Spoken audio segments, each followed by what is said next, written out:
नमस्ते दोस्तों, मैं अनुराग और आज हम संस्कृत काव्य शास्त्र के एक बहुत ही महत्वपूर्ण विषय पर बात करने वाले हैं। काव्य की परिभाषा और महाकाव्य के लक्षण। यह विषय जितना गहन है उतना ही रोचक भी है। हम देखेंगे कि कैसे हमारे प्राचीन आचार्यों ने काव्य और महाकाव्य के स्वरूप को लेकर गहन चिंतन किया है। चलिए सबसे पहले समझते हैं कि काव्य आखिर क्या है। संस्कृत काव्य शास्त्र में विभिन्न आचार्यों ने अपने अपने नज़रिए से काव्य को परिभाषित किया है, जिससे जिससे हमें काव्य के स्वरूप और उसकी आत्मा को समझने में मदद मिलती है। आचार्य भामह, 6वीं शताब्दी। सबसे पहले बात करते हैं आचार्य भामह की, जिन्होंने अपने प्रसिद्ध ग्रंथ काव्य अलंकार में कहा है, शब्दार्थो सहितो काव्यम। इसका सीधा सा अर्थ है कि शब्द और अर्थ के एक साथ होने को ही काव्य कहते हैं। भामह मानते थे कि काव्य के निर्माण में शब्द और अर्थ दोनों का ही समान महत्व है और वह एक दूसरे के पूरक होकर ही पूर्णता प्राप्त करते हैं। इसके बाद आते हैं आचार्य दंडी। उन्होंने अपने ग्रंथ काव्यादर्श में काव्य को परिभाषित करते हुए कहा, शरीरम तावदिष्टार्थ विवच्छिन्ना पदावली, यानी अभिष्ट अर्थ को व्यक्त करने वाली पदावली ही काव्य का शरीर है। दंडी ने काव्य के बाहरी स्वरूप पर यानी उसकी शब्द योजना पर, पद विन्यास पर ज़्यादा जोर दिया है। रीति संप्रदाय के प्रवर्तक आचार्य वामन ने अपने ग्रंथ काव्य अलंकार सूत्रवृत्ति में कहा है, गुणालंकृतयो शब्दार्थयो काव्य शब्दो विद्यते।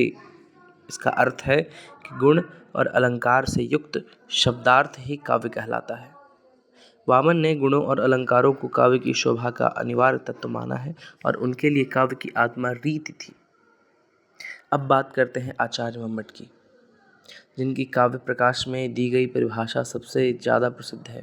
तद्दोषो शब्दार्थो सगुणानवलंकृति पुनः क्वापि, यानी दोष रहित, गुणयुक्त और कहीं कहीं कभी कभी अलंकार से भी रहित शब्द और अर्थ काव्य है।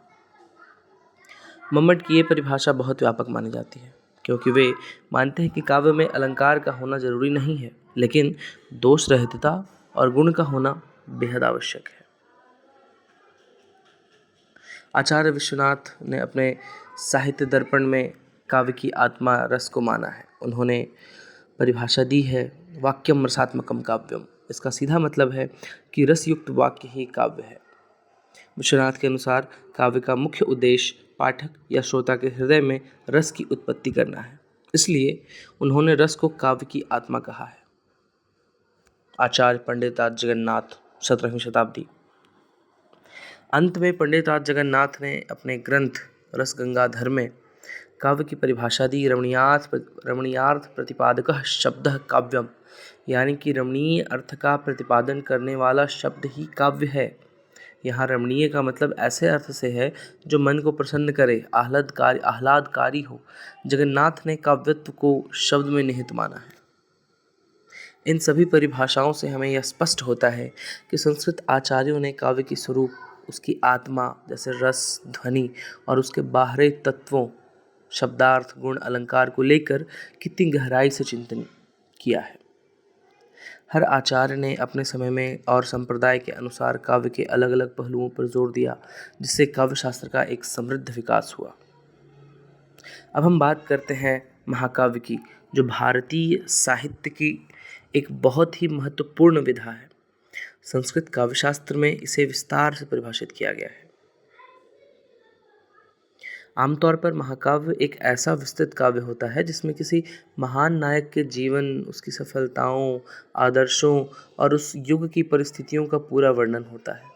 इसमें प्राकृतिक चित्रण, युद्ध, प्रेम, विवाह, धार्मिक अनुष्ठान आदि का समावेश होता है और यह सर्गों में बंधा होता है। कई आचार्यों ने महाकाव्य के स्वरूप और लक्षणों पर अपने विचार प्रस्तुत किए हैं, जैसे आचार्य भामह, आचार्य दंडी, वामन तथा मम्मट।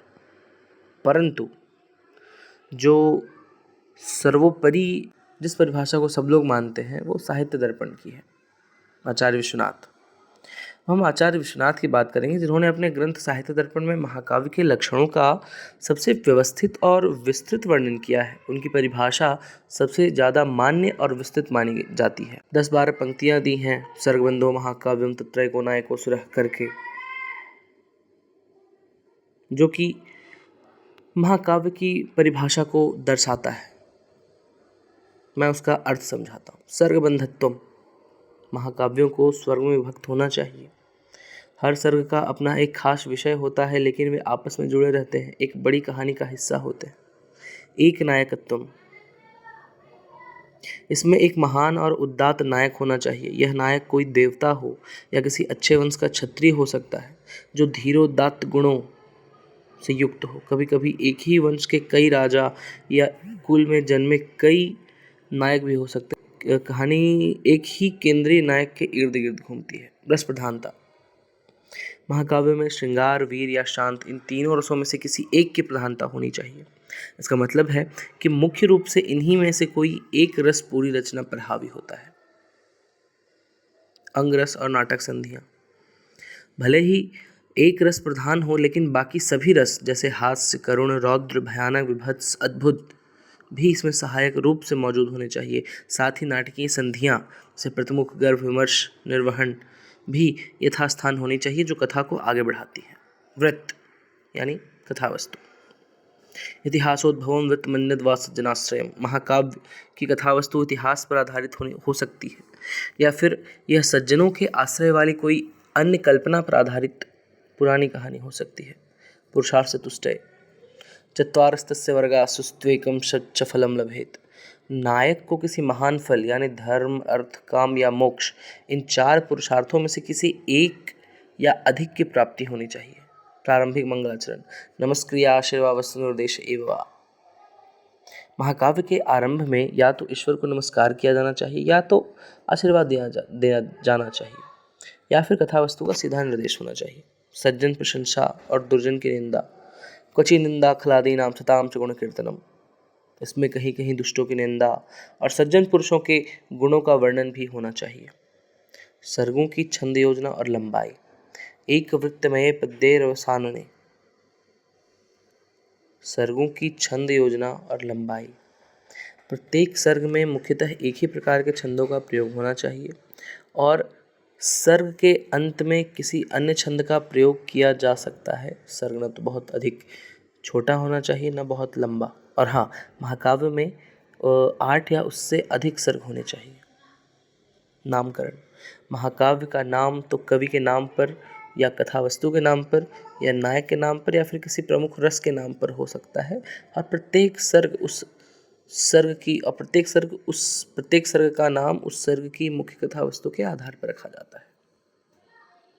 तो संक्षेप में आचार्य विश्वनाथ ने महाकाव्य को एक ऐसी विस्तृत रचना माना है जो किसी महान नायक के उदात्त गुणों, उनकी सफलताओं, जीवन के विभिन्न पहलुओं का कलात्मक वर्णन करती है, जिसमें रस, भाव और विविध वर्णनों का सुंदर समन्वय होता है। यह सिर्फ एक कहानी नहीं, बल्कि जीवन की एक भव्य झांकी प्रस्तुत करता है। मुझे उम्मीद है कि इस वीडियो से आपको संस्कृत काव्य शास्त्र में काव्य की परिभाषा और महाकाव्य के लक्षणों को समझने में मदद मिली होगी। अगर आपके कोई सवाल हैं तो कमेंट सेक्शन में ज़रूर पूछें। मिलते हैं अगली वीडियो में। धन्यवाद।